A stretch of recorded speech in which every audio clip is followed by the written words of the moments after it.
ஆச்சி பாதாம் ட்ரிங்க். ஆச்சி பாதாம் ட்ரிங்க் ஒன்னு வாங்கினா ஒன்னு ஃப்ரீ. இந்த மதுரை மண் இஸ்லாமியர்களும் இந்துக்களும் பாண்டிய மன்னர் காலத்திலிருந்து ஒன்றா வாழ்ந்தவங்க. அங்கே பூரா பாண்டிய மன்னனுடைய படைக்கு ஆயுதங்கள் தயார் செஞ்சு கொடுத்தவங்க இஸ்லாமியர்கள். பாண்டிய மன்னனுடைய படையில் குதிரையை பார்த்துக்கிட்டவர்கள் பூரா இஸ்லாமியர்கள். அதனால தான் அவங்களுக்கு பேர் ராவுத்தர். யானையை பார்த்துக்கிறவன் மாவுத்தம், குதிரையை பார்த்துக்கிறவன் ராவுத்தர். எந்த மக்களை பாதுகாக்கணுன்னா மதுரை மக்களை பாதுகாக்க. இந்து மக்களை, இஸ்லாமிய மக்களை, கிறிஸ்தவ மக்களைன்னு பிரித்து பார்க்கல. அப்படிப்பட்ட மண்ணு சார் இது. உலக நாடுகள் அனைத்துக்கும் தெரிஞ்ச மீனாட்சி அம்மன் திருக்கோயில், அழகர் மலை, திருப்பரங்குன்றம் மலை. நீங்கள் இந்த 3 கோயில்களுக்கும் பார்த்தீங்கன்னாக்கா இஸ்லாமியர்களுக்கும் தொடர்பு. அதுதான் இவங்களுக்கு பிரச்சனையாகவும் இருக்கும். அதுதான் பிரச்சனையாக இருக்குது. முதல்ல நானும் என்னுடைய சகோதரனும் என்னுடைய நண்பர்களும் உறவினர்களும் இங்கே வாழணும். அப்புறம் தான் எங்களை எவன் ஆளணுன்றதை நான் முடிவு பண்ணணும். எங்களை வாழவே விடாமல் ஒருத்தன் சண்டை போட்டுக்கிட்டு சாவிடான்னு நீ ஒரு அரசியலை எடுத்துகிட்டு வந்துக்கிட்டே இருக்க. நீ இப்போ நீ ஆள்றதை பற்றி பேசிக்கிட்டே இருக்கீங்க. ஆள்றதா முக்கியம் எனக்கு. இல்லை, அரசியல் சாசன கொடுத்துருக்கிற உரிமைப்படி ஒரு மதத்தை பரப்புறதும் நல்லது. இந்துக்களே ஒன்றுனீங்கன்னு ஆன்மீகவாதி சொல்லணும். அரசியல்வாதி அதிகாரி என்கிட்ட வாக்கு வாங்கிட்டு போனவன் சொல்லக்கூடாது. வரும் 22ஆம் தேதி மதுரையில் முருக பக்தர்கள் மாநாடு நடைபெற இருக்கிறது. அழகர் ஆற்றுல இறங்குற அழகர் இருக்கார் இல்லையா, அவர் குதிரையில் வர்றாரு இல்லையா. குதிரை இங்கே இறக்குமதி செய்யப்பட்டது. குதிரை நம்ம மண்ணை சேர்ந்தது கிடையாது. அது இஸ்லாமிய தேசத்துலேருந்து இறக்குமதி செய்யப்பட்டது. அந்த குதிரையில் தான் அழகர் உட்கார்ந்துருக்காரு. அந்த குதிரையில் தான் ஐயனாரும் உட்கார்ந்துருக்காரு. நாம் தமிழர் கட்சி வீரத்தமிழர் முன்னணின்னு உருவாக்கி வருஷந்தோறும் தைப்பூச நிகழ்வை வந்து முருகன் வழிபாட்டை செஞ்சுட்டு தான் இருக்கிறாங்க.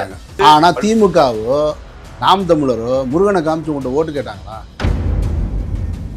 பேரரசு கேட்கிறாரு, அமீர் அவர்களுக்கு இதுல என்ன வேலை? ஆனா நீங்க இருக்கிறது இன்னொரு மதம், நீங்க வணங்குறது இன்னொரு மதம்.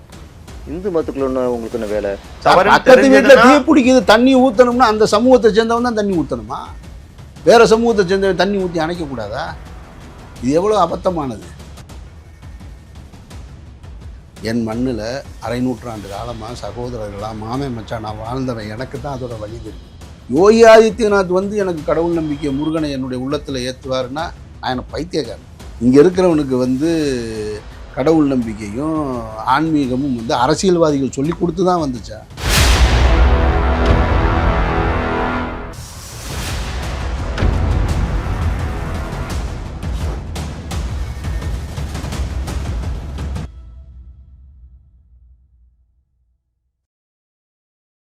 ஆயுர்வேதம் ஒரு பொக்கிஷம், நம் ஆயுள் நீட்டக்கம் அற்புதம். டாக்டர் ஸ்ரீவர்மாஸ். வணக்கம், இது தி டிபேட். நான் தினேஷ். சிறப்பு நேர்காணலில் இன்று நம்மோடு இணைந்திருப்பவர் திரைக்கலைஞர், சமூக செயற்பாட்டாளர் திருமிகு அமீர் அவர். சார் வணக்கம். வணக்கம். ஜூன் 22ஆம் தேதி மதுரையில முருக பக்தர்கள் மாநாட்டை இந்து முன்னணி முன்னெடுக்கிறாங்க. பாஜக அவங்களுடைய உதவி, சப்போர்ட் எல்லா வகையிலையும் பாஜகவுடைய ஆதரவாலும் அந்த மாநாடு நடக்க இருக்கு. நேற்று நீங்க மத நல்லிணக்க மனித சங்கிலி அப்படிங்கிற பேர்ல திருமாவளவன் அவர்கள், நீங்க வாஞ்சிநாதன் வழக்கறிஞர் அவரெல்லாம் சேர்ந்து பல முக்கிய கருத்துக்கள்லாம் வெளிப்படுத்தினீங்க. இது வந்து மத நல்லிணக்க பூமி, இந்த இடத்துல வந்து எந்த வகையிலையும் ஒரு மத சார்ந்த போர் மோதல் அந்த மாதிரிலாம் வந்துடக்கூடாது, இதை காப்பாற்ற வேண்டியது நம்ம கடமை அப்படிங்கிற விஷயங்கள்லாம் பேசுனீங்க. என்ன வந்துடும் அச்சத்துல இவ்வளவு விஷயங்கள் நேற்று முன்னெடுத்தீங்க? எதற்காக இந்த மனித சங்கிலி? வருமுன் காப்போம் அப்படின்றது தான் இதில் இருக்கிற உள்கருத்து. எப்படி வந்து ஒரு புயல் வருவதற்கு முன்னாடி ஒரு எச்சரிக்கை கொடுக்கப்படுகிறதோ,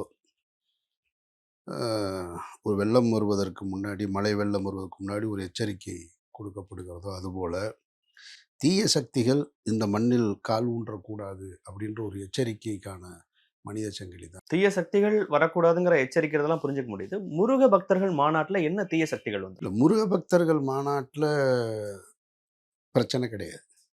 இங்கே ஆன்மீகத்தில் எப்பொழுதுமே பிரச்சனை இல்லை. அவரவருக்கென்று ஒரு ஆன்மீகம் இருக்குது, அவரவருக்கென்று ஒரு நம்பிக்கை இருக்குது. சிறு தெய்வங்கள், பெரு தெய்வங்கள், மதங்களாக அப்படின்னு ஒரு பெரிய நம்பிக்கையோடு தான் எல்லாம் இந்த நாடு முழுக்க வாழ்ந்துட்டுருக்கோம். ஆனால் இந்த ஆன்மீகம் என்கின்ற பெயரில் அரசியல்வாதிகள் புதிதாக உள்ளே நுழைவது என்பது ஏற்புடையதல்ல. மத நல்லிணக்கத்திற்கு உலகத்திற்கே தமிழ்நாடு வந்து ஒரு தாய்மடின்னு கூட சொல்லலாம். அந்த அளவுக்கு தமிழ்நாட்டில் வந்து சின்ன சின்ன கருத்து முரண்கள் இருந்தாலும், ஏற்றத்தாழ்வுகள் இருந்தாலும், பெரிய அளவில் மத மோதல்கள் நடைபெற்றது கிடையாது. இந்திய ஒன்றியத்தில் வடநாடுகளில் நடப்பது போல, வட மாநிலங்களில் நடப்பது போல இங்கே நடக்கிறது இல்லை. அது குறிப்பாக தமிழ்நாட்டில் நடக்கிறது இல்லை. அதுக்கு பல்வேறு காரணங்கள் நம்ம சொல்லியிருக்கோம். திராவிட கருத்தியர்கள், சமூக நீதி சிந்தனைகள், முற்போக்குவாதிகள், இன்னும் பல்வேறு தமிழ் தேசிய சிந்தனை, இப்படி பல்வேறு சிந்தனைகள் வேரூன்றி இருக்கிறதுனால இங்கே மதத்தின் பெயரால் ஒருவரை ஒருவர் அடிச்சுக்கிறதுல காழ்ப்புணர்ச்சியோட பார்க்கறது கிடையாது. அப்படி இருக்கிறதுல வெறுமன அதிகாரத்தை பெற வேண்டும், அரசியல் லாபத்திற்காக வாக்குகளை பெற வேண்டும் அப்படின்றதுக்காக இந்துக்களே ஒன்றிணைங்கள், உங்களுக்கெல்லாம் ஆபத்து அப்படின்ற அந்த கூக்குரல் இருக்கு இல்லையா, அது அந்த அபய குரலை நான் ஒரு அபாய குரலாக பார்க்குறேன். அதில் கொஞ்சம் கூட அவங்க பேசுகிற கருத்தில் உண்மை இருக்குன்னு நினைக்கலையா? துளி கூட இல்லை, இருக்கவே முடியாது, இருக்கவே முடியாது. இந்த இந்து முன்னணி அப்படின்ற அமைப்பை நான் சிறு வயதிலிருந்து நான் எப்படி பார்த்துருக்கேன் அப்படின்னு சொன்னால், சின்ன வயசில் ஒரு தட்டி பாட்டின்னு சொல்லக்கூடிய போஸ்டர் ஒன்று இருக்கும். இங்கே தீபாவளி ரம்ஜான் டயத்துலலாம் இந்துக்களை இந்து கடைகளில் வாங்குங்கள் அப்படின்னு இருக்கும் மதுரையில். அதை யாருமே பொருட்படுத்தினதே கிடையாது. அந்த போஸ்ட் ஒட்டியிருப்பாங்க, இந்துக்களை இந்து கடைகளில் வாங்குங்கள் உங்களது பொருட்களை அப்படிம்பாங்க. அது எவ்வளவு கேவலமான ஒரு செயல் அப்படின்னா, ஒரு சிறு குழு தன்னை முன்னிலைப்படுத்துவதற்காக, அவர்களுக்குன்னு தான் சுயலாபம் அடைவதற்காக ஒரு சக மனிதன்கிட்ட போய் இப்படி ஒரு தீய கருத்தை போய் விதைக்கிறது. மதுரையில் பல்வேறு வியாபார தொழில் நிறுவனங்கள் இருக்குது. அதில் எல்லாரும் சேர்ந்துருக்காங்க. இரும்புன்னா பெரும்பான்மையாக இரும்பு அப்படின்னு சொன்னால் இஸ்லாமியர்கள் இருக்காங்க. பலசரக்கு அப்படின்னு எடுத்துக்கிட்டிங்கன்னா நாடார்கள் இருக்காங்க. நகைன்னு எடுத்துக்கிட்டிங்கன்னா செட்டியார்கள் இருக்காங்க. இன்னும் இந்த பொருட்கள், இந்த வளையல், அது இதெல்லாம் நிறைய மார்வாடிஸ் இருக்காங்க. இதெல்லாம் பார்த்து தான் நாங்கள் வளர்ந்துருக்கோம். இதில் போய் இந்துக்களே இந்து கடைகளில் வாங்க அப்படின்னு சொன்னால் என்ன செய்கிறதுன்னு எனக்கு ஒன்றுமே புரியலை. இது எவ்வளோ ஒரு அபத்தமான செயல்னு அன்றைய காலகட்டத்தில் நான் சிறுவயதாக இருக்கும் பொழுது அதனுடைய தீவிரத்தன்மையை உணரலை. அது பெரிய பாதிப்பை ஏற்படுத்தலை. அந்த போஸ்டரை யாரும் மதிக்கவும் இல்லை, அந்த கருத்தை யாரும் ஏற்கவும் இல்லை. மதுரையில் பெரிய பெரிய ஜவுளி கடைகள்லாம் அன்னைக்கு இருந்தது. உங்களுக்கு தெரியுமான்னு தெரில, தமிழகத்திலே ஆஜி மூசா ஜவுளி கடைன்னு போட்டு கடையை அடிச்சிருப்பாங்க, கடல்னு போட்டிருப்பாங்க. அப்படி ஒரு பாரம்பரியம் உள்ள ஊர் இது. மதுரையின் மையப்பகுதியான மீனாட்சி அம்மன் கோயிலை சுற்றி இருக்கக்கூடிய பெரும்பான்மையான வணிக நிறுவனங்கள், பெரும்பான்மையாக கோயில் இடத்திலே வாடகைக்கு இருந்தவர்கள் இஸ்லாமியர்கள். இந்த புதுமண்டபம்னு சொல்லக்கூடிய அந்த பகுதியில், அம்மன் சன்னதி பகுதியில், எழுகடல் தெரு, இன்னும் இப்படி இதை சுற்றி இருக்கிற பெரும்பான்மையான வணிகர்கள் இஸ்லாமியர்களாக. நிறைய துணிக்கடைகள், இஸ்லாமியர்கள் கடைகள், தமிழ்நாட்டை சேர்ந்தவங்க, மும்பையை வடநாட்டை சேர்ந்தவங்க, இப்படி நிறைய பேர் இருந்திருக்காங்க. அதனால் யாரும் அதை பற்றி கவலைப்பட மாட்டாங்க. அவங்களுக்கு எங்கே கடையில் பிடிச்சிருக்கோ அதை போய் வாங்கிக்கிட்டு ஒத்துமையாக இருந்தாங்க, நல்லா சந்தோஷமாக இருந்துகிட்டு இருந்தாங்க. இப்போது இந்த 2014க்கு பின்னாடி இந்தியா வேறு ஒரு பாதையை தேர்ந்தெடுக்கிறதுனால, ஆட்சி கட்டிலில் பாஜக வந்ததற்கு பின்னால் அவர்கள் கொஞ்சம் கொஞ்சமாக ஒவ்வொரு மாநிலமாக கபலீகரம் செய்ய முயற்சி செய்கிறாங்க. அதில் தமிழ்நாடு சிக்கவே மறுக்குது. அப்போ சிக்கவே மறுக்கும் பொழுது, ஏற்கனவே தமிழ்நாட்டில் பாபர் மசூதி இடிப்புக்கு பின்னாடி பெரிய பெரிய கலவரங்கள் நடந்தது இல்லையா வட மாநிலங்களில். தமிழ்நாட்டில் நீங்கள் பார்த்தீங்கன்னா அதுக்குண்டான எந்த ரிசம்பளன்ஸுமே இருக்காது, எந்த பாதிப்புமே இல்லை. இங்கே இஸ்லாமியர்கள் இல்லையா? அந்த உணர்வு உள்ள இஸ்லாமியர்கள் இருந்தாங்க. இங்கே எப்பயுமே பெருசாக இருக்காது. இந்திரா காந்தி மரணத்தில் கொல்லப்பட்டப்பவும் இங்கே பெரிய இது இருக்காது. இது ரொம்ப ஒரு அங்கங்கே தவிர்க்கவே முடியாத அளவுக்கு ரொம்ப நெக்லிஜென்ஸ் அளவில் எங்கேயாவது நடக்கிறது மட்டும் மேபி நடக்கும், ரொம்ப குறைவு. பாபர் மசூதி இடிக்கப்பட்டப்போ இங்கே ஒன்றும் மிகப்பெரிய கலவரங்கள்லாம் நடக்கப்படல, போராட்டங்கள் நடந்தது. உணர்வுள்ளவர்கள் போராட்டம் நடத்தினாங்க, ஜனநாயக ரீதியான போராட்டங்களை தான் நடத்தினாங்களே தவிர வேற எதுவுமே செய்யலை. அப்படிப்பட்ட ஒரு இடம் அது. அப்போ இந்த தமிழ்நாட்டில் இவங்க எப்படியெல்லாம் கால் ஊன்ற முயற்சிக்கிறாங்க அப்படின்னா, கன்னியாகுமரியில் ஒரு பகுதியில், அது கேரளா பார்டராக இருக்கிறதுனால அங்கே எங்கெல்லாம் கலவரங்கள் இருக்கோ அங்கெல்லாம் பாஜக கால் ஊன்றி இருப்பாங்க. அதை நீங்கள் கவனிச்சிங்கன்னா தெரியும். கலவர பூமியில எல்லாம் பாஜக ஓரளவுக்கு வாக்குகளை பெற்றிருப்பாங்க. நாகர்கோவில், கன்னியாகுமரி பகுதி ஒன்று, கோயம்புத்தூர் பகுதி ஒன்று. ஏன்னா கோயம்புத்தூரில் ஏற்கனவே செல்வராஜ் என்கின்ற ஒரு காவலர் கொல்லப்பட்டார். அந்த காவலர், இன்னும் சொல்கிறேன், பல பேருக்கு அறியாத உண்மை, காவலர் செல்வராஜ் என்பவர் இந்து சமூகத்தைச் சேர்ந்தவர் அல்ல, ஒரு கிறிஸ்தவ சமூகத்தைச் சேர்ந்தவர். அதை திட்டமிட்டு மறைச்சு ஒரு இந்து காவல்துறையைச் சேர்ந்தவர் கொல்லப்பட்டார்னு சொல்லி அதை இந்து இஸ்லாமிய தகராறாக மாற்றி மாபெரும் கலவரத்தை உண்டு பண்ணி இஸ்லாமிய நிறுவனங்கள், வியாபார நிறுவனங்கள், வணிக நிறுவனங்கள் தீக்கிரையாக்கப்பட்டு அடித்து நொறுக்கப்பட்டு அதன் தொடர்ச்சியாக குண்டுவெடிப்பு, அதன் தொடர்ச்சியாக இராணுவம் வந்து இறங்கி துப்பாக்கி சூடு நடந்தது. பார்த்தீங்கன்னா இன்னமும் கோயம்புத்தூரே ஒரு பதட்டமான ஒரு சூழலில் வச்சுருப்பாங்க. அப்போ இந்த 2 இடம் தான் தமிழ்நாட்டில் அவங்க அதிகமாக நெருங்கின இடம். எங்கே கலவரம் வந்ததோ அங்கே அவங்க இருப்பாங்க. அதற்கு பின்னால் பல ஊர்களில் கலவரத்தை அவங்க ஏற்படுத்த முயற்சிக்கிறாங்க. எந்த ஊரும் அதுக்கு இரையாகலை. அதிலும் குறிப்பாக மதுரையை இப்போ அவங்க டார்கெட் பண்ணுறாங்க. மதுரை அப்படிங்கிற ஒரு இடம் நீங்களே குறிப்பிட்ட மாதிரி உலகத்திலேயே தமிழ்நாடு வந்து மத நல்லிணக்கத்துக்கு சான்றா இருக்கிற இடம். அதுலேயும் குறிப்பாக மதுரை ரொம்ப முக்கியமான இடம். ஏன் அதை நான் சொல்கிறேன் அப்படின்னு சொன்னால், மதுரை அப்படின்னு சொன்னாலே உலக நாடுகள் அனைத்துக்கும் தெரிஞ்சது மீனாட்சி அம்மன் திருக்கோயில், அழகர் மலை, திருப்பரங்குன்றம் மலை. இந்த 3 இந்துக்கள் பெரும்பான்மை நம்பிக்கை அறுபடை கோயில்கள்ல முதல் கோயில் இங்கதான் இருக்கு. கோயில் மீனாட்சி அம்மன் கோயில் பெருமை மிக்க மீனாட்சி அம்மன், அழகர் சித்திரை திருவிழா நடத்துகிற அழகர் கோயில். நீங்கள் இந்த 3 கோயில்களுக்கும் பார்த்தீங்கன்னாக்கா இஸ்லாமியர்களுக்கும் தொடர்பு இருக்கு. அதான் ரொம்ப முக்கியமானது. அதுதான் இவங்களுக்கு பிரச்சனையாகவும் இருக்கும். அதுதான் பிரச்சனையா இருக்கு. இப்போது திருப்பரங்குன்றத்தில் கீழே முருகன் இருக்காரு, மலையில் படியில் ஏறி இடது கை பக்கம் போனால் காசி விஸ்வநாதர் ஆலயம் இருக்குது, அதற்கு மேலே போனால் சிக்கந்தர் தர்கா இருக்குது. கந்தர் சிக்கந்தரா மாறினாரா இல்லையான்றதெல்லாம் இல்லை இங்கே பிரச்சனை. அது ஒரு 300-400 ஆண்டுகளாக மக்கள் அதை பொருந்தி கொண்டு வாழக்கூடிய சமய நல்லிணக்கத்தோடு வாழக்கூடியவர்களாக இருக்காங்க. மத நல்லிணக்கத்தோட ஒருத்தர் புரிந்து கொண்டு. நாட்டின் உள்துறை அமைச்சரே வந்து திருப்பரங்குன்றம் மலையை 1000 ஆண்டுகள் பழமை மிக்க திருப்பரங்குன்றம் மலையை சிக்கந்தர் மலைன்னு சொல்றாங்க, திமுக அரசு அதை சொல்லுது அப்படிங்கிறாரு. திமுக அரசெல்லாம் சொல்லலை, மக்கள் தான் அதுக்கு பேர் வச்சாங்க. எந்த அரசும் பேர் வைக்கல, அதுக்கு பேர் வைக்கல. மக்கள் தான் பேர் வைக்கிறாங்க. மக்களுக்காக தான் வழிபாட்டு தலங்கள், மக்கள் தான் ஒரு இடத்துக்கு பேர் வைக்கிறாங்க. அப்போ அது சிக்கந்தர் மலைன்னு சொன்னது மக்கள் தான். அதை எல்லா மக்களும் சேர்ந்து தான் அதை முடிவு பண்ணாங்க. அதை எங்கேருந்தோ வந்த குஜராத்லேருந்து வந்த ஒரு உள்துறை அமைச்சர் மதுரையில் வந்து கண்டுபிடிச்சாருன்னு சொல்கிறது ஏற்புடையதாக இருக்க முடியுமா? அது எவ்வளோ பெரிய அபத்தமானதுன்னு நீங்கள் உணரணும். இல்லை, நாட்டின் உள்துறை அமைச்சர் இங்கே வந்து இந்த பிரச்சனையை சொல்லிட்டு 22ஆம் தேதி மாநாட்டில் முருக பக்தர்கள்லாம் கலந்துக்கணும் அப்படின்னு குறிப்பிடுறாரு. நீங்கள் எங்கேருந்தோ குஜராத்லேருந்து வந்தவர்னு நம்ம அதை புறந்தளவும் முடியாதுல்ல. இந்த நாட்டுக்கே உள்துறை அமைச்சர்ல, நாட்டுக்கே உள்துறை அமைச்சருடைய வேலை என்ன? இந்த நாட்டுக்கு பாதுகாப்பாக இருக்கணும். இந்த நாட்டில் நடக்கக்கூடிய காஷ்மீரில் அங்கே சுற்றுலா போன மக்கள் கொல்லப்பட்டிருக்காங்க, அதற்கு பாதுகாப்பு தர வேண்டிய அமைச்சர் அதை பாதுகாப்பு குறைபாடுகளோடு இருந்துட்டு சொந்த நாட்டு மக்களை துப்பாக்கி சூட்டுக்கு பலியாக்கிட்டு பதிலடி கொடுத்தாங்களோ ஆபரேஷன் சிந்தூர். நீங்கள் ஏற்கனவே கிட்டத்தட்ட சுதந்திர இந்தியாவிலிருந்து பல்வேறு காலகட்டங்களில் பிரச்சனைக்குரிய இடமாக இருந்த ஒரு இடத்த அவ்வளவு நீங்கள் எளிதாக நீங்கள் விட்டு வைத்திருந்ததற்கான காரணம் என்ன அப்படின்னா, அந்த தாக்குதலே பல்வேறு கேள்விகள் நமக்கு இருக்குது. அப்போ நீங்கள் பாதுகாக்க வேண்டிய விஷயம் அது.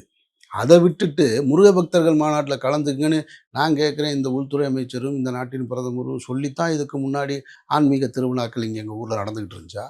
அதுக்கு முன்னாடி நடக்கலையா? சித்திரை திருவிழாலாம் இவங்க சொல்லி தான் நடக்குதா? இங்கே 3 கோயில்கள் சொல்லி குறிப்பிட்டீங்க. அப்போது திருப்பரங்குன்றத்தில் எப்படி வந்து முருகனுக்கும் பக்கத்தில் சிக்கந்தர் தர்காவும் இருக்கோ, அதுபோல் அடுத்து அழகர் கோயில் மலையில் பார்த்தீங்களாக்கும் மேலே ஒரு ராகதேவ சித்தர்னு ஒன்று இருக்குது. அந்த ராகதேவ சித்தர் அப்படின்றதுக்கு இன்னொரு பெயர் இருக்குது, யாக்கூபு சித்தர் அப்படின்னு சொல்லிட்டு. அங்கே ஒரு அடக்கத்தலம் இருக்குது. இந்த யாக்கூபு சித்தர்ன்றது ஒரு இஸ்லாமியர். அப்போ அழகர் மலையிலையும் ஒரு இஸ்லாமியர் இருக்கார். நீங்கள் அடுத்து இவங்க அழைச்சிட்டு வருவாங்க பாருங்கள். அதுக்கடுத்து மீனாட்சி அம்மன் கோயில் எடுத்துக்கணும். இப்போ இந்த மீனாட்சி அம்மன் கோயில் வந்து பல்வேறு காலகட்டங்களில் ஒவ்வொரு மன்னர்கள் காலகட்டத்தில் அது கட்டிக்கிட்டு இருந்தாங்க. அதில் ரொம்ப முக்கியமானது கவனிச்சிங்கன்னா, மீனாட்சி அம்மன் கோயிலில் யானையை கட்டி போடுகிற இடம் இருக்கு இல்லையா? இப்போ நாயக்கர் மன்னர்கள்லாம் அதுக்கு உதவி செஞ்சுருக்காங்க, நிதி உதவி செஞ்சுருக்காங்க. அதில் அந்த யானை கட்டி போடுற இடத்துக்கு நிதி உதவி செஞ்சது அன்றைக்கு இருந்த கான் சாஹிப், மருதநாயகம் என்று சொல்லப்படுகிற கான் சாஹிப். அவர் தான் நிதி உதவி செஞ்சு அந்த பகுதி கட்டப்படுது. அப்புறம் இந்த அம்மன் சன்னதி பகுதியில் ஒரு பெரிய வளைவு இருக்கிறது கோயிலில். அம்மன் சன்னதியில் இருக்கிற அந்த வளைவுக்கு வந்து பொருளாதார உதவி செய்கிறவர் வந்து அன்றைக்கு தாசில்தாராக இருந்த இஸ்மாயில் என்கிறவர் தான், அவருடைய நிதி உதவி தான் செய்கிறார். அந்த இஸ்மாயில் என்பவருடைய பெயரில் தான் இங்கே இஸ்மாயில்புரம் அப்படின்னே இருக்குது. இஸ்மாயில்புரம். அது ஒரு பெரிய வரலாறு இருக்குது. இந்த இஸ்மாயில் வந்து நிதி உதவி செஞ்சுருக்காரு. இப்படி எல்லா காலகட்டத்திலையும் இங்கே இருக்கக்கூடிய பிரசித்தி பெற்ற 3 இந்து கோயில்கள்லையும் இஸ்லாமியர்களுடைய பங்கு இருக்குது, அல்லது இஸ்லாமியர்களுடைய நெருக்கம் இருக்குது. இப்போ இதை தாண்டி உங்களுக்கு சொல்லணும்னு சொன்னா ஆனா அடையாளத்தையே மாத்துறாங்கன்னு சொல்றாங்க. திருப்பரங்குன்ற மலையை நீங்க வந்து சிக்கந்தர் மலைன்னு யாரும் சொல்லிடுறாங்க. மாற்றலை, நீங்கள் தான் மாற்ற முயற்சி. இங்கே இருங்க, இந்த வாழ்ந்த வரலாற்று அடையாளங்களை மாற்ற வேண்டிய அவசியம் யாருக்குமே கிடையாது. யாருக்குமே கிடையாது. அவசியம் இருக்கிறது உங்களுக்கு மட்டும்தான். ஏன்னா நீங்கள் தான் அதிகாரத்துக்கு வரணும்னு நினைக்கிறீங்க. நீங்கள் தான் அடையாளத்தை மாற்றிக்கிட்டு இருக்கீங்கன்றதை நம்ம பார்த்துட்டு தான் இருக்கோம். இப்போ மதராஸ் வந்து சென்னையாக மாறினது. மதராஸ் எங்கேருந்து வந்துச்சுன்னா மதராசப்பட்டினம், மதரசாக்கள் நிறைந்த ஊருன்றதுலேருந்து வருது. அதையெல்லாம் இவங்க தான் மாற்றிக்கிட்டு இருக்காங்களே தவிர இஸ்லாமியர்கள் போய் அடையாளத்தை மாற்றணுன்ற என்ன அவசியம் இருக்குது? அவங்க போய் ஒரு இந்து அடையாளத்தை மாற்றணுன்ற தேவை என்ன இருக்கு? இஸ்லாமியர்கள்னு குறிப்பிடல, திமுகன்னு குறிப்பிடுறாங்க. அது சும்மா அவங்களுக்கு இப்போ திமுக ஆட்சியில் இருக்கிறனால அதை சொல்கிறாங்க. அப்போ அண்ணா திமுக இருக்கும் பொழுது அப்போ சிக்கந்தர் மலை இல்லாமல் இருந்துச்சா? இந்த மாதிரி பிரச்சனைகள் அப்ப இல்ல. இந்த அவரோட அந்த தொகுதி எம்எல்ஏவே அதிமுக எம்எல்ஏ தான். இப்போ நீங்கள் இந்த பிரச்சனை கிளப்புனது நீங்கள் தானே. எங்கேருந்தோ வர்ற ஹரிஹரராஜா சர்மா, எங்கேருந்தோ வர்ற உள்துறை அமைச்சர், இந்த மண்ணுக்கும் மக்களுக்கும் எந்த நெருக்கமான மக்கள் பிரச்சனைகளில் தொடர்பே இல்லாத சிறு சிறு குழுக்கள், இவங்க தான் நீங்கள் பிரச்சனையை கிளப்புறீங்க. திருப்பரங்குன்றத்துக்கு போங்க, வாங்க, அடிவாரத்தில் நில்லுங்க. பழனி ஆண்டவர் கோயில் இருக்குது, காசி விஸ்வநாதர் கோயில் இருக்குது. அந்த மலைக்கு மேலே சுமை தூக்கக்கூடிய இந்துக்கள் இருக்காங்க, அங்கே இஸ்லாமியர்கள் இருக்காங்க. ஏதாவது ஒரு பிரச்சனை என்னைக்காவது வந்திருக்கா? இவங்க திடீர்னு ஒரு நாள் வந்து பேர் மாற்றினாங்களா அப்படின்னு கேளுங்க. இல்ல, பிரச்சனை வரவும் தான் அங்க மாமிசம் முன்ன தடை, அதுக்கப்புறம் நவாஸ்கனி அவர்கள் போறாரு, பிரச்சனை அங்கேயே மாமிசம் உருவாக்கப்பட்டது சாப்பிட்டாருன்னு ஒண்ணு சார். சொல்றாங்க. எல்லாமே பிரச்சனை உருவாக்கப்பட்டது. பாபர் மசூதி கூட பிரச்சனை உருவாக்கப்பட்டது. ஒரு இரவுல திடீர்னு கொண்டு போய் தொழுகை பள்ளிக்குள்ள ராமர் சிலை வைக்கப்பட்டது. பிரச்சனை உருவாக்கப்பட்டது. ராமர் சிலையை வச்சுட்டு பாபர் மசூதி கட்டப்படலை. நீங்க ராமர் பிறந்த இடம்னு நீங்க கோட் பண்ணி கேட்டதெல்லாம் சரி, ராமர் சிலையை வச்சு ஒரு இஸ்லாமியர் பாபர் வந்து மசூதி கட்டலே இல்லை. அப்போ ஒரு இரவுல கொண்டு போய் அங்கே ராமர் சிலை வைக்கப்பட்டது. வைக்கப்பட்டுட்டு மறாத நாள் காலையில் வந்து இது எங்களோட இடம்னு சொல்லி தகராறு அங்கேருந்து தொடங்குது. அது நீதிமன்றம் போகுது, பல ஆட்சிகள் மாறுது. கடைசியில் நீதிமன்றம் சொல்லி இப்போ எல்லாமே அகழ்வாராய்வுலாம் செஞ்சு முடிச்சுட்டு அது ராமர் பிறந்ததுக்கான எந்த சான்றும் இல்லை, இருந்தாலும் அவங்கக்கிட்ட கொடுத்துருங்க, நம்பிக்கையின் அடிப்படையில் கொடுத்துருங்கன்னு கொடுத்துட்டாங்க. அதை நான் கடவுள்கிட்ட கேட்டு தீர்ப்பு சொன்னேன்னு நீதிபதியும் சொல்லிட்டாரு, முடிஞ்சு போச்சு. அது மாதிரி இப்போ பிரச்சனை கிளப்பப்படுகிறது. மதுரையை டார்கெட் பண்றாங்க. ஆமாம், மதுரையை டார்கெட் பண்ணுறாங்க. ஏன்னா மதுரை அவங்களுக்கு வந்து இந்த முருகனை எடுத்துக்கிட்டோம்னா, இப்போ வடநாட்டில் வந்து வட மாநிலங்கள் எடுக்கும்போது ராமரை கொண்டு வந்து ரத யாத்திரை நடத்திட்டு வரும் பொழுது தமிழ்நாட்டில் எந்த செல்வாக்கும் அந்த ரத யாத்திரைக்கு ராம ரத யாத்திரைக்கு செல்வாக்கு கிடைக்கல. அப்போ தமிழ்நாட்டில் ராமரை கொண்டு வந்தால் வெல்ல முடியாது அப்படின்றதுனால தமிழ்நாட்டு மக்களுடைய, தமிழர்களுடைய எல்லோருக்கும் பிடித்த கடவுள் யாராக இருக்காருன்னா முருகனாக இருக்கார். அதனால தான் அவங்க ஏற்கனவே வேல் யாத்திரை நடத்த முயற்சி செய்கிறாங்க. ஒவ்வொரு நீங்க அது வந்து அவங்களுடைய ஓட்டுக்காக பாஜக வழக்கத்துக்கு பண்றாங்கிறீங்க. ஒவ்வொரு முறையும் ஏதாவது பிரச்சனை. அப்ப கந்த சஷ்டி கவசம் பத்தின ஒரு சில பிரச்சனைகள் வந்தது. அப்ப நான் வேல் யாத்திரை போறேன்னு ஒரு பக்தி மயத்தோட எல்முருகன் அவர்கள். வேல் யாத்திரை நான் கேட்கறது உண்மையிலேயே ஆன்மீக சிந்தனையோட இருக்கிறவங்க, ஆன்மீகத்தின் மீது தொடர்பு இருக்கிறவங்க வேல் யாத்திரை போய்கிட்டு தான் சார் இருக்காங்க. பழனிக்கு தைப்பூசத்துக்கு போய் கலந்துக்கிறவங்க இருக்காங்க. பழனிக்கு மாலை போட்டு விரதம் இருந்து போறவங்கள நான் சின்ன வயசுலேருந்து பார்த்துக்கிட்டு இருக்கேன். அந்த கூட்டத்தில் ஒரு நாள் கூட எல்முருகனையும், ஹரிஹரராஜா சர்மாவையும், ஐயா உள்துறை அமைச்சரையும், அண்ணாமலையும் நான் பார்த்ததில்லைன்னு தான் நீங்க சொல்லுங்க. பாத்துருக்க மாட்டீங்க, அவங்க போகலைங்கிறீங்களா? போகல சார்.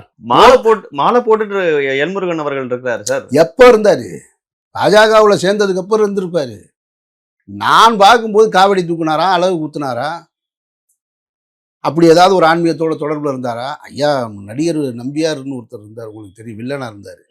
அவர் வந்து நடிகராக இருந்தாலும் திரைப்படங்களில் வில்லனாக இருந்தாலும் ஒரு ஐயப்ப சாமி பக்தர். அவர் ஒரு குருசாமியாக அறியப்பட்டவர். அவருக்கு பின்னால் பல நடிகர்கள் ஒரு குழுக்களாக இருந்து வருடம் மலைக்கு போனதை நம்ம பார்த்துருக்கோம். ரஜினிகாந்த் அவர்கள் மலைக்கு போகிறத பார்த்துருக்கோம். இவங்கெல்லாம் போய் நான் பார்த்தது இல்லைங்க. பார்த்ததாக எந்த புகைப்படம் கூட என் கண்ணுக்கு வரலைங்க. அரசியலுக்கு வந்த உடனே திடீர்னு பாஜகன்ற அரசியலுக்குள்ளே நுழைஞ்ச உடனே ஆளுக்கு ஒரு வேலை தூக்கிட்டு திடீர்னு கிளம்புறாங்க, போகிறாங்க, வர்றாங்க. அப்போ நம்ம அதை சுட்டி காட்ட வேண்டியது இருக்குது.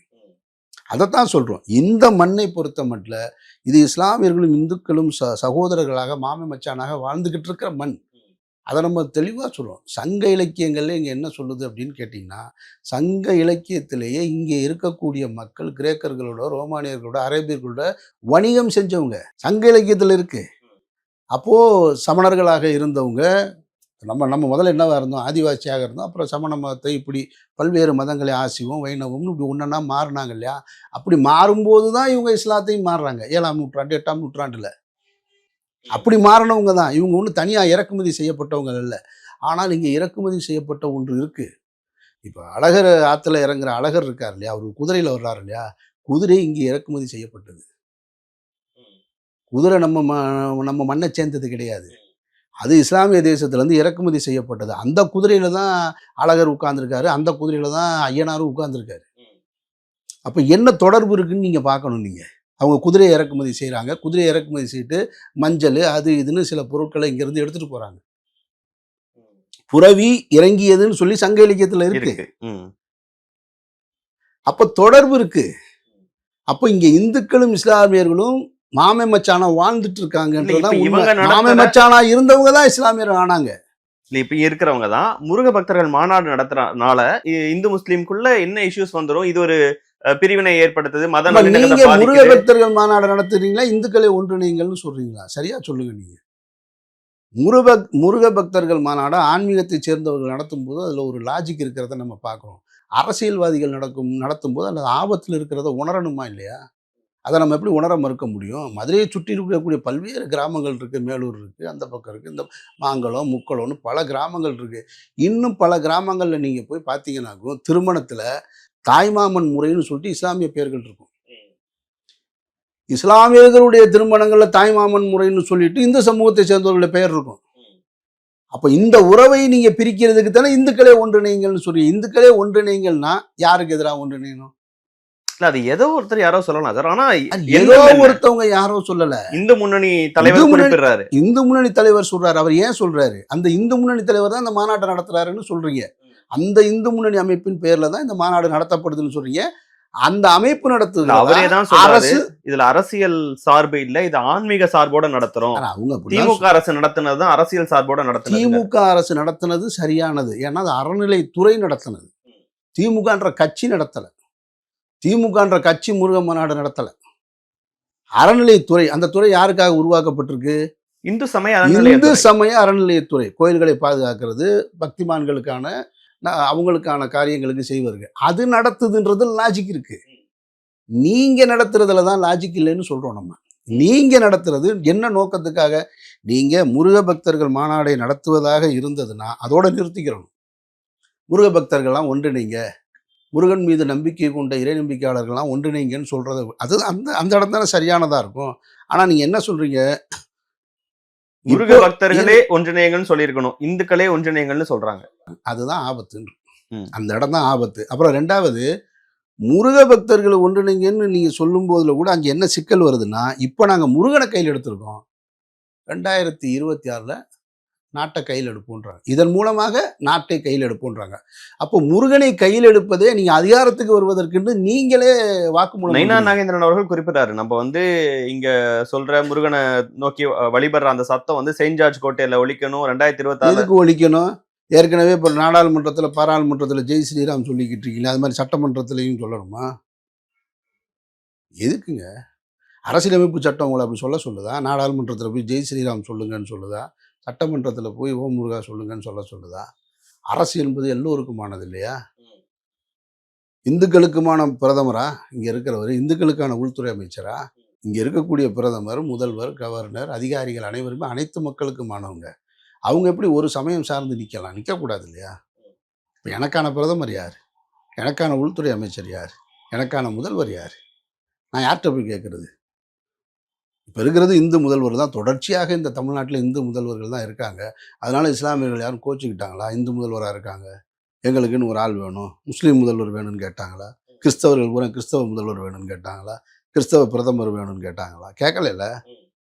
ஏன்னா தேர்ந்தெடுக்கப்பட்டவர்கள் எங்களுக்கான முதல்வர், எங்களுக்கான பிரதமர்னு முடிவு பண்ணிட்டாங்களே தவிர நாங்கள் சார்ந்திருக்க சமயம் சார்ந்தவர்களான்னு யாரும் பார்க்கல. ஆனால் நீங்கள் தான் அப்படி பார்க்கணும்னு நினைக்கிறீங்க. இந்த ஆன்மீகத்தின் மேல அரசியல் செய்யணும்னு நினைக்கிறவங்க இந்துக்களே ஒன்றிணைங்கன்ற வாசகத்தை திரும்ப திரும்ப இந்த மக்களிடத்தில் சொல்லும்போது யாருக்கு எதிராக ஒன்றிணைய சொல்றீங்க? அப்போ நீங்க ஒன்னா நில்லுன்னா யாருக்கு எதிராகவும் நிற்கணும்னு முடிவு எடுத்துட்டீங்க. அந்த எதிரில் நிற்கிறவன் யார்? இன்னொரு மதத்தை எதிரில் வச்சு நிப்பாட்டுறாங்க. ஆமாம், இன்னொரு மதத்தை எதிரில் தான் நிப்பாட்டுறீங்க. அந்த வேலை தான் செஞ்சிட்ருக்கீங்க. அதுதானே உங்களுக்கு இப்போ பிரச்சனை. இன்னொரு மதத்தை ஒன்று எதிர்த்து நிப்பாட்டினா தான் இந்த ஓட்டுகளை பூரா ஒன்றா இணைக்க முடியும்னு நீங்கள் நம்புறீங்க. அப்படித்தான் நீங்க தான் குறிப்பிடுறீங்க. இங்க இருக்கக்கூடிய மக்களுக்கு வந்து செம அண்டர்ஸ்டாண்டிங் இருக்கு. அவங்க வந்து எவ்வளவு மத நல்லிணக்கத்துக்கு மேல ஈடுபாடு கொண்டவங்க. மதுரை மக்கள் அதுவும் எந்த அளவுக்கு அதுல முக்கியத்துவம் வாய்ந்தவங்க. இங்க இருக்கக்கூடிய தெருக்கள் எப்படி இருக்கு, மக்கள் எப்படி இருக்காங்க, ஒவ்வொரு விழாவும் எப்படி இருக்கு, ஒரு கோயில் எப்படின்னு பல்வேறு விஷயங்கள் சொல்றீங்க. யாரோ ஒருத்தர் அங்க ஒரு விஷயத்த சொல்றது அவங்கள இன்ஃப்ளூயன்ஸே பண்ணாதுன்னு நம்ம புரிஞ்சுட்டு புறந்தள்ளிட்டு போகலாம்ல. அப்படி போகக்கூடாது. அப்படி கண்டு காணாமல் போயிடக்கூடாது. நம்ம கவனக்குறைவா எதிராளி வலிமையாக இருக்கான், எதிரில் இருக்கிறவன் தீய சக்தியா இருக்கான். 1% கூட இல்லைங்கிறோம். அதெல்லாம் கிடையாது. வலிமையா இருக்கான்னா அவனுடைய சிந்தனையில வலிமையா இருக்கான். அவனுடைய செயல்பாட்டில் கொஞ்சம் கூட பின்னடைவு இல்லாமல் தொடர்ச்சியாக முயற்சி செஞ்சுக்கிட்டே இருக்கான். தொடர்ச்சியாக முயற்சி செஞ்சுக்கிட்டு இருக்கான். அப்படி நம்ம புறந்தள்ளிட்டு போக முடியாது. இப்போ நாங்கள் என்ன செய்கிறோம் வேலை? எதற்காக இந்த ஒரு விஷயத்துக்காக மனித சங்கிலின்னு கேட்குறேன். மனித சங்கிலி இருக்கணும்ல. நாங்கள் இங்கே நீங்கள் மதத்தின் பெயரால் ஆன்மீகத்தின் பெயரால் அரசியல் செய்து எங்களை பிளவுபடுத்தாத. நாங்கள் மதங்களை கடந்து சாதியை கடந்து மனிதர்களாக நாங்கள் ஒன்றிணைக்கிறோம். ஒருத்தர் கையை ஒருத்தர் பிடிச்சிருக்கோன்னு நாங்கள் மனிதர்களாக நிற்கிறோம், தமிழர்களாக நிற்கிறோன்னு மனித சங்கிலி நடத்துகிறோம். அதில் உங்களுக்கு என்ன பிரச்சனை? இல்லை, அரசியல் சாசன கொடுத்துருக்கிற உரிமைப்படி ஒரு மதத்தை பரப்புறதும் நல்லது. அந்த மாதிரி இந்துக்களே ஒன்றிணைவோம் அப்படின்னு வராங்க. இந்துக்களே ஒன்றிணைங்கன்னு ஆன்மீகவாதி சொல்லணும். அரசியல்வாதி அதிகாரி என்கிட்ட வாக்கு வாங்கிட்டு போனவன் சொல்லக்கூடாது. அதை தான் நம்ம சொல்ல வர்றோம்.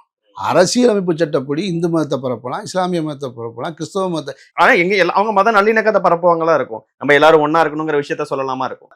இஸ்லாமிய இயக்கங்கள்னு தமிழ்நாட்டில் இருக்கு சார். இஸ்லாமிய கட்சிகள்னு இருக்கு. அந்த கட்சிகள் என்னைக்காவது இஸ்லாமிய ஆன்மீக மாநாட்டை நடத்தி நீங்க பார்த்துருக்கீங்களா? மனிதநேய மக்கள் கட்சி மத நல்லிணக்க மாநாடு நடத்துவாங்க. அப்ப மத நல்லிணக்க மாநாட்டை நீங்களும் நடத்துங்கன்னு தான் சொல்றோம். இஸ்லாமிய கட்சிகள் இருக்கு, இயக்கங்கள் இருக்கு. அது ஆன்மீக மாநாட்டை நடத்தாது.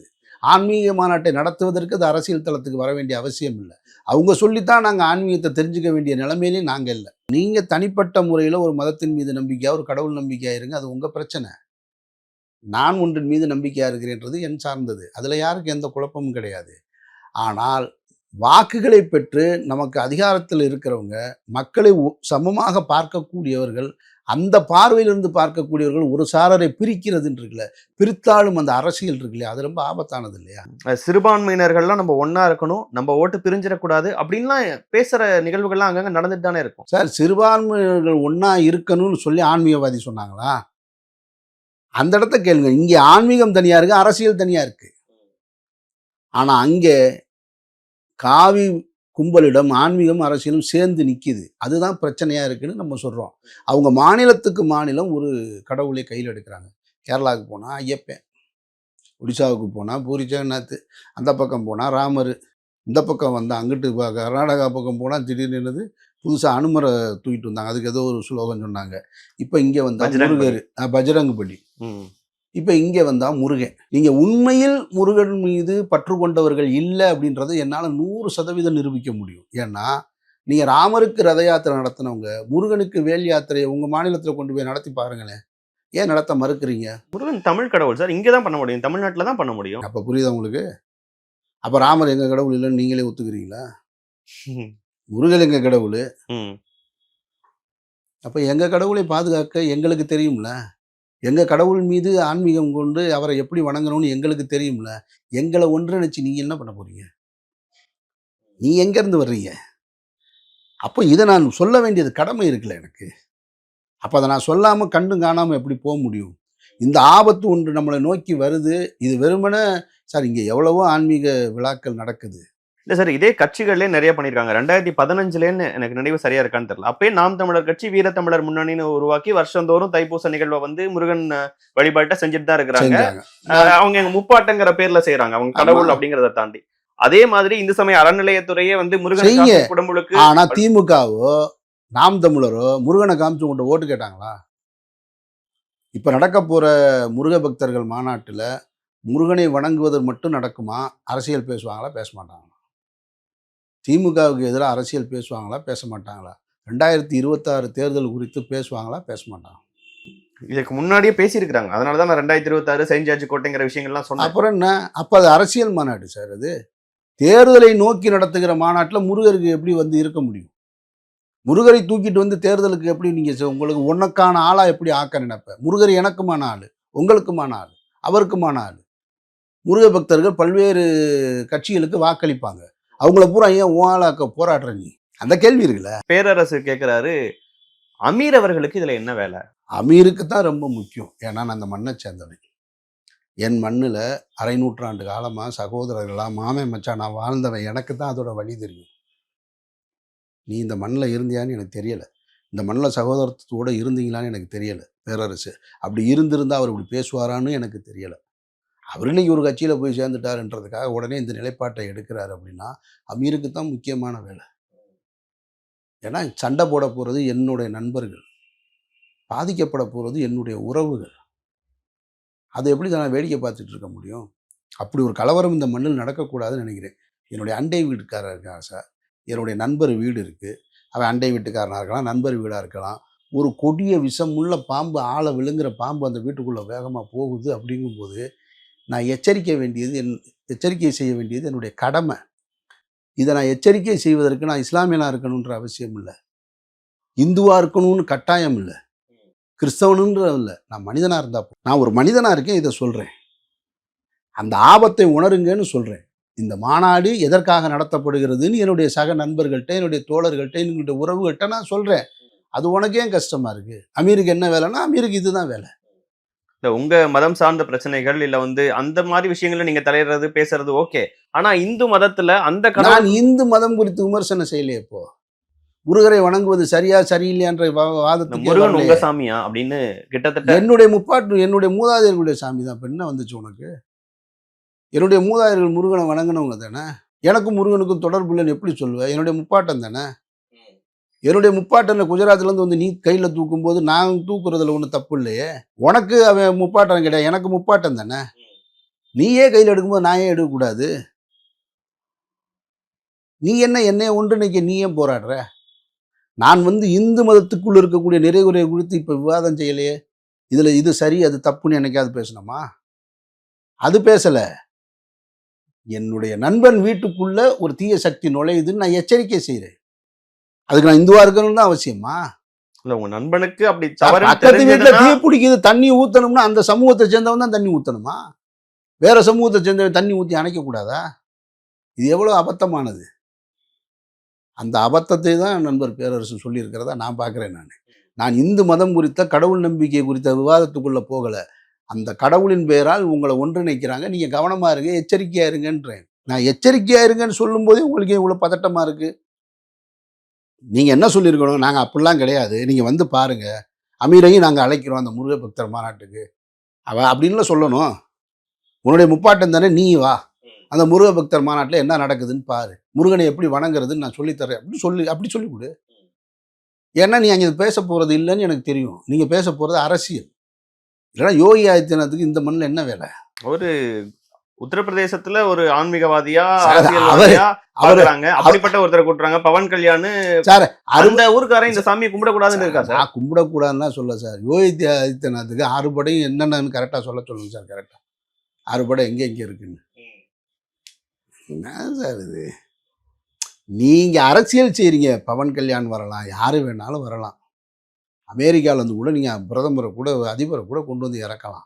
அது உங்ககிட்ட அதிகாரம் இருக்குது. உங்ககிட்ட உங்களை நண்டி பிழைக்க வேண்டியவங்க அவங்க இருக்காங்க, அதிகாரத்தில் இருக்கணும்னு நினைக்கிறவங்க அவங்க வருவாங்க.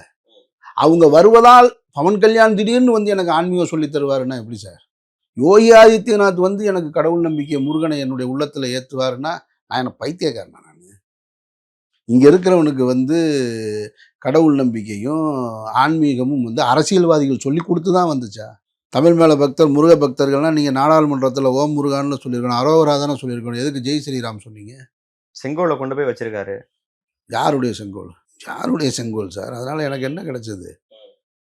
நீங்கள் அரோகரான்ல சொல்லியிருக்கணும். எதுக்கு ஜெய் ஸ்ரீராம் சொன்னீங்க நாடாளுமன்றத்தில்?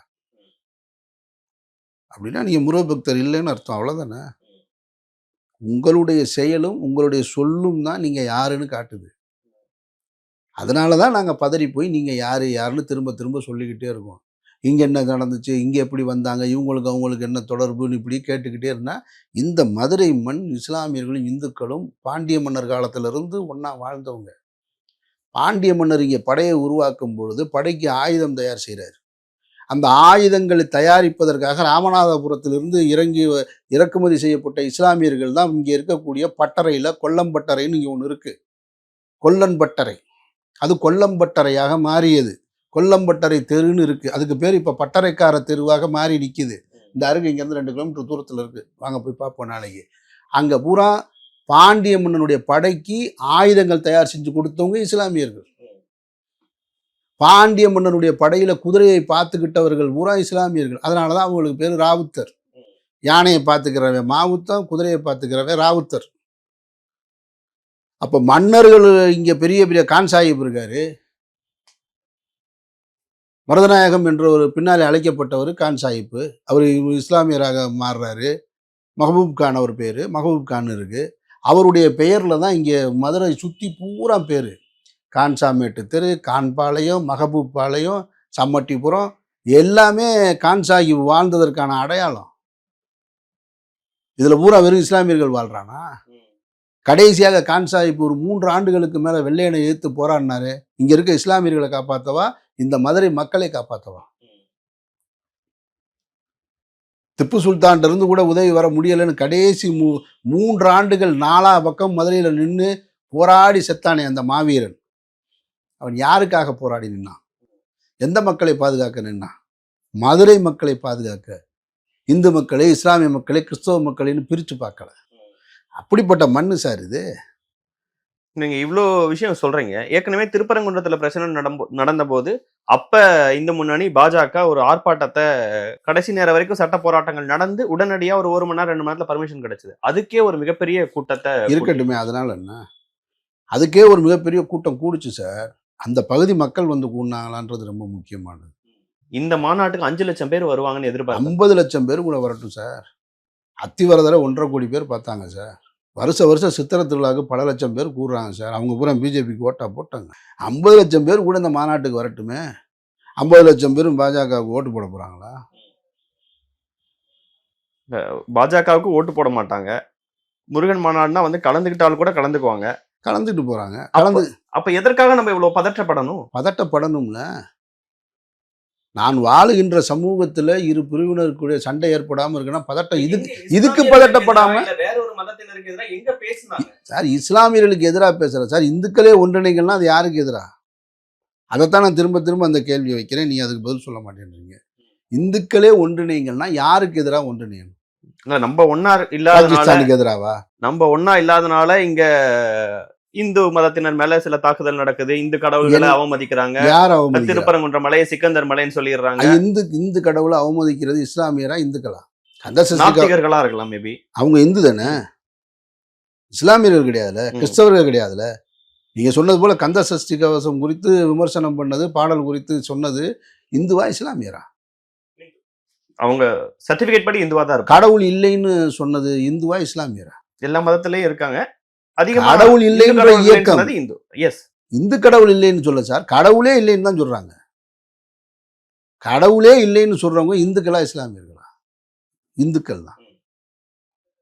அப்போ நீங்க கேள்வி அவங்க முட்டை கேட்க வேண்டியது என்கிட்ட கேட்டா, அப்போ இங்கே ஒரு குழப்பம் இருக்கு.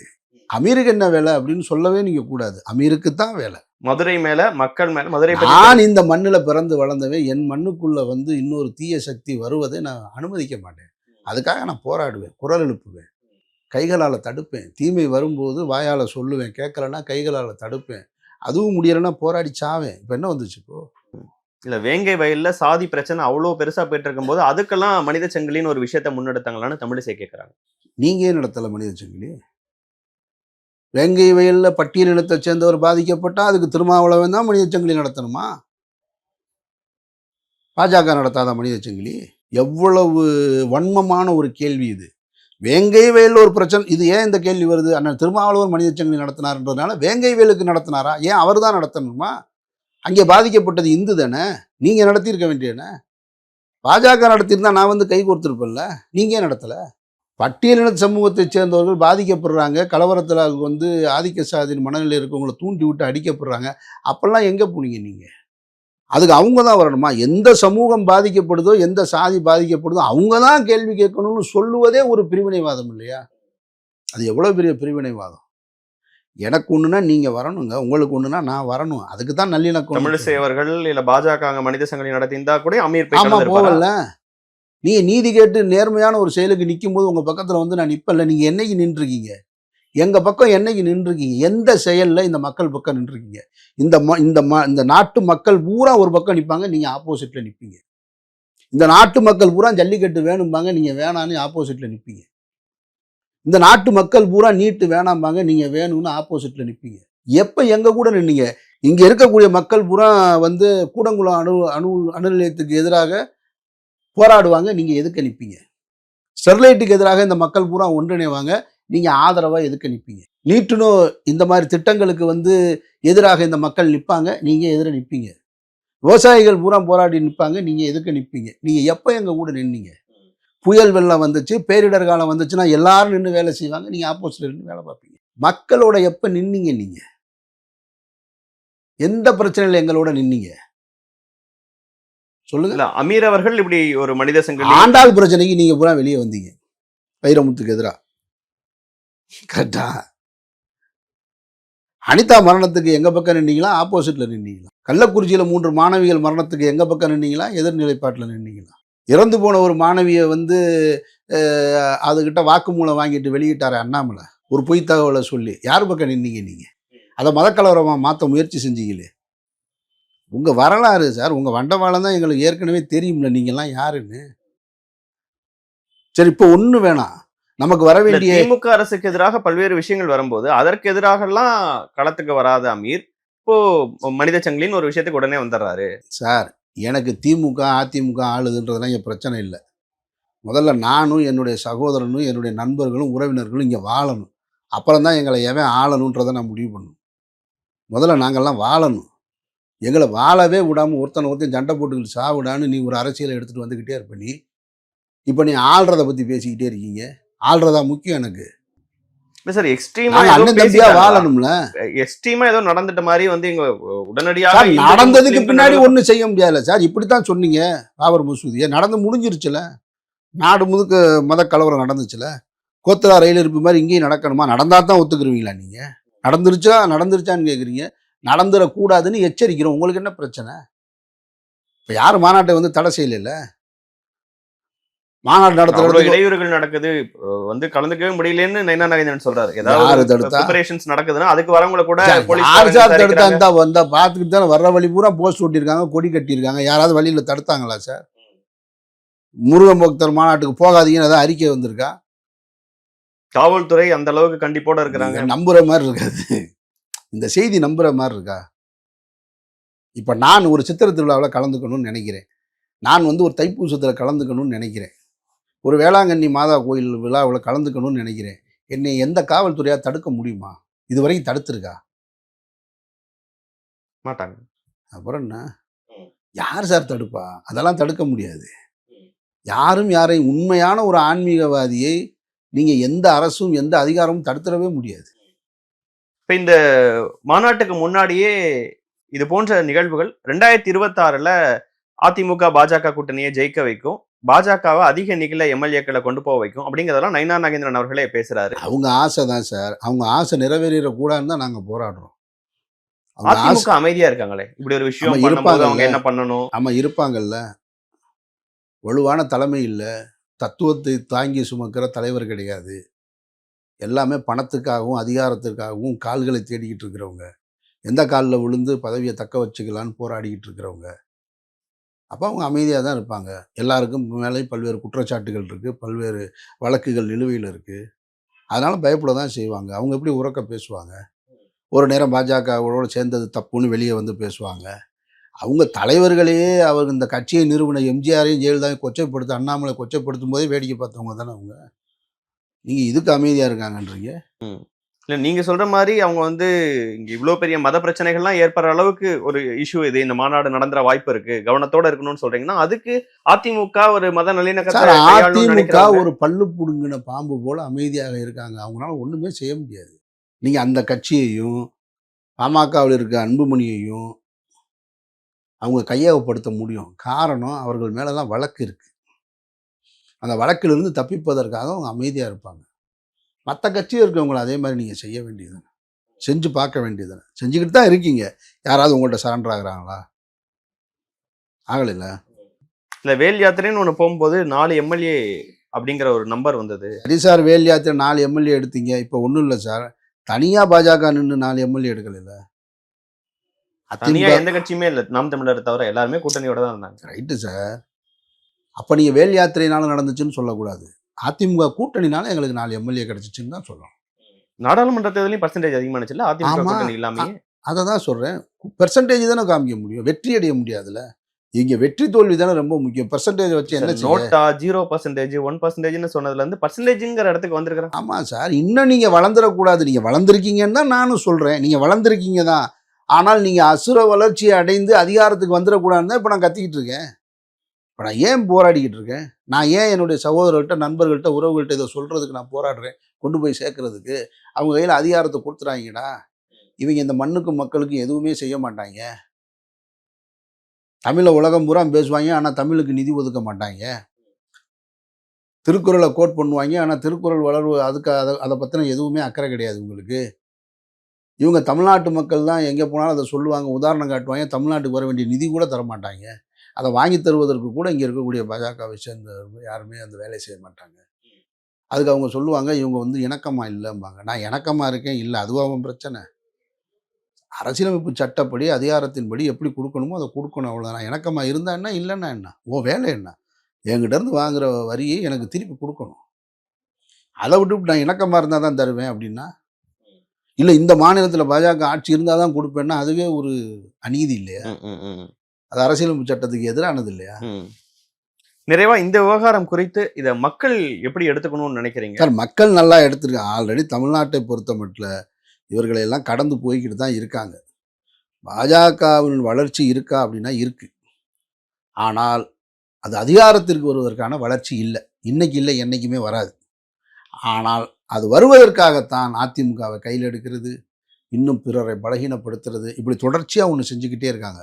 பாமகவை கையில் எடுக்கலாமா, அதிமுக கையில் எடுக்கலாம், தேமுதிகவை கையில் எடுக்கலாம், எதையாவது எடுக்கணும்னு பார்க்குறாங்க. ஆனால் எல்லோருமே இங்கே வந்து பாஜகன்னு சொன்னால் கொஞ்சம் விலகி தான் நிற்கிறாங்க. அதிமுகவும் விலகி தான் நின்றுச்சு. வேறு வழி இல்லை, திரும்ப போய் நிற்கிது. ஏன்னா தலைமை இல்லை. ஒரு கூட்டணியை உருவாக்கணும், திமுகவை தோற்கடிக்கணுங்கிற எண்ணத்துல ஒரு வலிமையான கூட்டணி உருவாக்க பாஜக இவர் தானே சிஎம் கேண்டிடேட், ஏதோ அவங்க ஃபோர்ஸ் பண்ணி உங்களை கூட்டு வந்த மாதிரி. கூட்டணி ஆட்சின்னு சொன்னதுக்கு அமைதியாக இருக்கீங்க. ஆர்பி உதயகுமார் வீடியோ சார் பார்க்கலையோ? என்ன சொன்னாரு? எடப்பாடி பழனிசாமி அவர்கள் தான் முதல்வர் வேட்பாளர்ன்றாரு. நயினார் நாகேந்திரன் எடப்பாடி பழனிசாமி தான் முதல்வர் வேட்பாளர். அண்ணாமலை என்ன சொன்னாரு? அண்ணாமலை என்ன சொன்னாரு? பாஜக ஆட்சி வரணும்னு என்னுடைய ஆசை, ஆனா கட்சி தலைமை பேச்ச நான் கேட்டுக்குவேன்னு சொல்றாருல. அது என்ன சார்? அது கட்சி தலைமை சொல்றத அப்ப கேளுங்க, ஏன் சொந்த கருத்து பேசுறீங்க? நீங்க ஒரு கட்சியில தானே இருக்கீங்க. கட்சி தலைமை என்ன சொல்லுதோ உங்க சொந்த கருத்தை வெளியில வந்து சொல்லுங்க. நீங்க ஒரு கட்சியில இருக்கீங்கல்ல, பொறுப்பாளியா இருக்கீங்கல்ல, அப்ப நீங்க என்ன சொல்றீங்களோ அதுல உறுதியா நில்லுங்க. கட்சி என்ன நிலைப்பாடு இருக்கோ அதை எடுங்க. உங்க சொந்த கருத்துக்கு இங்க வேலை இல்லை சார். அதிமுக வெற்றி அடைந்தாலும் பாஜக தான் ஆளப்போகுது. பாஜக கொண்டு வர அனைத்து திட்டங்களுக்கும் வாக்களித்தது தான் அதிமுக கட்சி. இல்ல இப்படியான ஒரு இது அதிமுகவுக்கு ஓட்டு போறதுக்கு நேரடியாக பாஜகவுக்கு போட்டுடலாம், ரெண்டும் ஒன்று தான். ஆனால் உண்மையான அதிமுக தொண்டன் பாஜகவுக்கு போட மாட்டான் சார். எப்படி சார் போடுவோம்? எப்படி போடுவோம்? ஒரு எம்ஜிஆர் விசுவாசி இல்ல, இப்படி பூச்சாண்டி காமிச்சு திமுகவை ஜெயிக்க வைக்கிறாங்கிறாங்க. திமுக ஜெயிக்குது, தோக்குது, விஜய் முதல்வர் ஆகிறாரு, ஆகலை, இப்போ அதெல்லாம் இல்லை பிரச்சனைங்க. எந்த கட்சி அதிகாரத்துக்கு வருதுன்றதுல பிரச்சனை இல்லை. மக்களை பிரிக்கிற கட்சி வரக்கூடாதுன்றது என்னுடைய நோக்கம், அவ்வளோதான். அதிமுக தனியாக ஆட்சி கட்டலுக்கு வந்தால் வர வேணான்னு சொல்கிறோமா? அதிமுக வரணுன்ற வேலை செஞ்சவன்ல நானும் ஒருத்தன் தான். ஒரு காலகட்டத்தில் வேலை செஞ்சோம்ல. இங்கே இலை மலர்ந்தால் ஈழம் மலரும்னு பேசுன கூட்டத்தில் நானும் தானே உட்கார்ந்துருந்தேன். அன்றைக்கு அந்த கட்சியின் மீது, தலைமையின் மீது எனக்கு நம்பிக்கை இருந்தது. இன்றைக்கும் அந்த கட்சிக்கு ஒரு தலைமை இருந்திருந்தால் நான் இதை பற்றி பேச போதில்லை. அதிமுக பற்றி நான் ஏன் பேசுகிறேன்? அவங்க சரியாக பார்த்துப்பாங்கன்னு நான் நம்பிட்டு அமைதியாக இருப்பேன். அங்கே இல்லாததுனால அந்த கட்சி ஆளாளுக்கு கையில் எடுத்துக்கிறாங்க. அதை கபலீகரம் செய்ய முயற்சி செய்கிறாங்க. பாஜகவுடைய வரலாறு எல்லா மாநிலத்திலையும் இந்த மாதிரி கட்சிகளை பலவீனப்படுத்தி அந்த கட்சியை தனது கட்சியாக மாற்ற முயற்சியை செஞ்சிட்டு இருக்கிறத தானே நான் சொல்கிறேன். நான் இன்னும் புதுசாக கண்டுபிடிச்சி சொல்லலை எதுவும். கூட்டணி ஆட்சி பாஜக ஆட்சியை கூட வளரலாம், அதிமுக கபலீகரம் பண்ணிடும், இந்த எக்ஸ்ட்ரீம்ஸ்லாம் போகும் அப்படின்னு நினைக்கிறீங்களா? ஒருவேளை அவங்க அதை முயற்சி செஞ்சுக்கிட்டே இருப்பாங்க சார். முயற்சி செய்யலைன்னா எதுக்காக சார் உள்துறை அமைச்சர் வந்து அந்த சந்திப்பை நடத்துகிறாரு? அவர் வந்து சொல்ல வேண்டிய அவசியம் என்ன சார் இருக்கு? அவ்வளவுதான் சார் அந்த கட்சியும் சாணக்கியரா பாக்குறாங்க அவங்க. அது சார் சாணக்கியராக இருங்க சார். அதனால நான் அடைந்த நன்மை என்ன? நீங்கள் சாணக்கியராக இருங்க. இந்த உங்களுடைய சாணக்கியத்தனத்தால் நான் அடைந்த பலன் என்ன? சாணக்கியராக இருந்து நீங்கள் பலன் அடைகிறீங்க, எங்கள் மக்கள் அடைந்த பலன் என்ன? அதை சொல்லுங்க.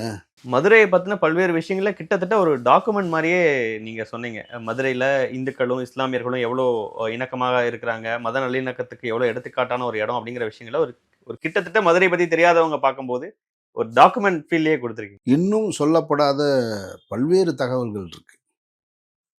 இந்து கோயில்களில், மதுரையை சுற்றி இருக்கக்கூடிய கிராமங்களில் இருக்கக்கூடிய இந்து கோயில்களில் இஸ்லாமியர்கள் வந்து நிர்வாகிகளாக இருக்கிறது, வரவு செலவு கணக்கு பார்க்கறது, இன்னும் முதல் மரியாதை அவங்க செய்கிறது. மதுரை பக்கத்தில் மேலூருக்கு பக்கத்தில் இருக்கிற ஒரு கோயிலில் ஜல்லிக்கட்டு நடக்கும் பொழுது முதல் காளை இஸ்லாமியர்களுடைய காளையாக இருக்கும். அந்த உருமா கட்டுறதுன்ற முதல் மரியாதை இருக்கும். இப்படி தர்காக்களில் வந்து இந்துக்களுக்கு முதல் மரியாதை. இது மாதிரி நிறைய இருக்குது. தர்கா புனரமைப்பு செஞ்சு கொடுத்த இந்துக்கள் இருக்காங்க, கோயில்கள் புனரமைப்பு செய்து கொடுத்த இஸ்லாமியர்கள் இருக்காங்க.